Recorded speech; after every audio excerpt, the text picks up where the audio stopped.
Hi everyone, I hope you're doing well. My name is Katie and I make book-related videos every single Wednesday, and today I'm very excited to be reviewing Jessica Knoll's newest book. And I will say first, let me know if my new lava lamp is distracting. I don't know what came over to me to purchase this. I was just in Aldi, which by the way is my new obsession, and it was $9.99, and it's one of those things where I'm like, did I want it? Did I just buy it because it was cheap? I don't know. But anyway, like I was saying, if the name Jessica Knoll sounds familiar, that is because her debut novel, The Luckiest Girl Alive, was insanely popular. I already have a review of it here, also spoiler free. Up top, I'll link it if you want to check that out. I absolutely loved The Luckiest Girl Alive, so I was really interested to see what I would think about The Favorite Sister, which is her newest book. It's a new standalone. It's not related at all to The Luckiest Girl Alive. So as usual, there will be zero spoilers. I'm going to get into a brief summary of what this is about, pros and cons, and really get into if this really lived up to the hype, especially after her debut novel being so popular. But now first for a summary, when you look at the cover and when you read the blurb of this book,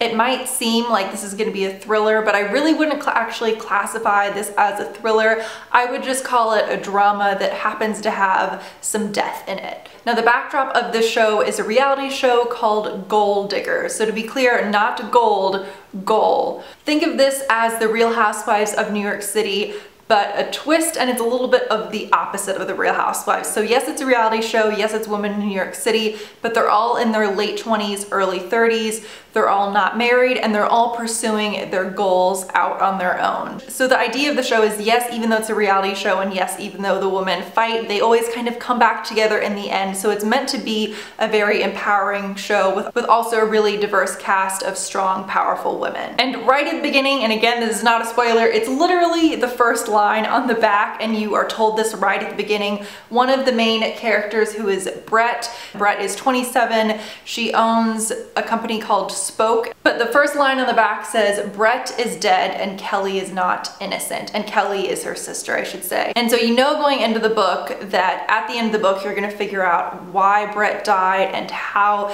and so it kind of flashes forward and back in time. As I said, Kelly is her sister, and so in the present day Kelly is getting ready for a TV interview to talk about what happened to her sister and how she's dealing with her life now. And then the book flashes backwards. I would say about 90% of the book takes place back in time, learning about all the different women who are on this show and how it all led up to Brett's death. So for example, you have Kelly, as I said, Brett's sister, who's a single mom. You have another woman who's an author who kind of writes chick lit. I hate to call it that, but she's known for writing chick lit, and she's recently come out with a memoir about her growing up and her childhood and dealing with domestic abuse. You have a woman who owns a vegan company, and I'm not going to get into each woman. I want to say there are about 5 total, but they're all very different and have very unique backgrounds and personalities. And first for pros, I will say Jessica Knoll's books are some of the most fun I have in terms of reading experiences. And I think a lot of that comes down to the fact that I mean, obviously personally, I don't know Jessica Knoll, but I think at least pop culture wise, her and I have very similar interests in the types of shows, in the types of things we read, things like that. And again, I know my channel is really focused on horror and thrillers, but I love a lot of things outside of that, at least pop culture wise. And so that's why all of the pop culture references I find in her books so fun. And to be clear, when I say I have fun reading her books, that's not necessarily because they're lighthearted by any stretch of the imagination.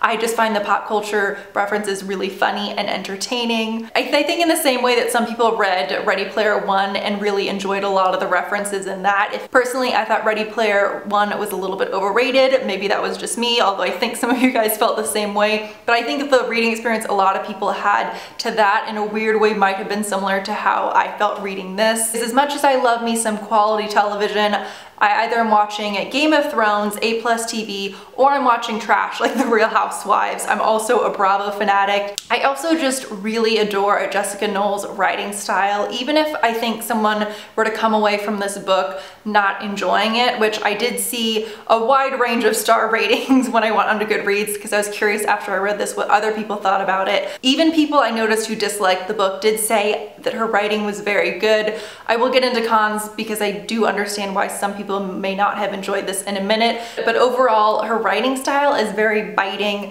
very sarcastic. A lot of these characters are not good people. I actually don't think there's a single character in this book who I really thought, oh, this person's genuinely a good person. But I don't think a book necessarily has to have a protagonist or even one character who is angelic and a really good person. I also really loved that as I read each different perspective, because I should have said in this book you have Brett's perspective, you have her sister Kelly's perspective, and then you have the perspective of one of the other gold diggers, Stephanie, her perspective, and each time you switch perspectives, I think you side with a different character. For example, I read Stephanie's side and I think, oh, she's being a little psychotic right now, but I can understand why she's angry at this person. And then I would immediately flip when I read the other person's section, which I thought was really interesting. Also, of course, I'm not going to say what the ending is, but I did really, really love the ending, and I personally was very surprised. Now we're going to get into the cons, and I did notice, as I said, there are a lot of negative reviews about this book on Goodreads, and they all center around one main point, which is also my same negative for this book, although overall I did still really enjoy it, and that is the pacing. Overall, I just felt that this book could have been quite a bit shorter. It really picked up during the last, I would say, like 60 pages or so, but the middle chunk of the book really did drag for me. And I think what made it drag, I think it might have been an issue with the marketing, because like I said, you look at the cover, you read the back, and you hear about Brett being dead. And I at least went into this thinking it was going to be a fast-paced thriller, and so when it was more of a slower-paced drama, and that's the one thing that I really want people to take away from this video. And that's one of the things I really want people to take away from this video is if you're going into this, you need to be in the mood for a slower paced drama. This is not a fast-paced thriller. If you go into it feeling that you need that at that moment, you're not gonna come away enjoying this. And because I kept thinking that there was going to be this impending sense of dread as you kind of figure out and unravel the mystery for what happened to Brett, but that's really not the case. It really is a drama through and through until just the last like 15 pages or so. So overall, I did enjoy The Favorite Sister, but I did wish going into it that I would have been aware that it was more of a drama than a thriller. I still love Jessica Knoll's writing style. I do think I liked The Luckiest Girl Alive just a bit more, just because that's more of a thriller. It's a little bit more of my cup of tea, but I did still like this. Please let me know if you have read this or The Luckiest Girl Alive. I hope you guys have a wonderful rest of the week, and I'll see you guys next Wednesday. Bye.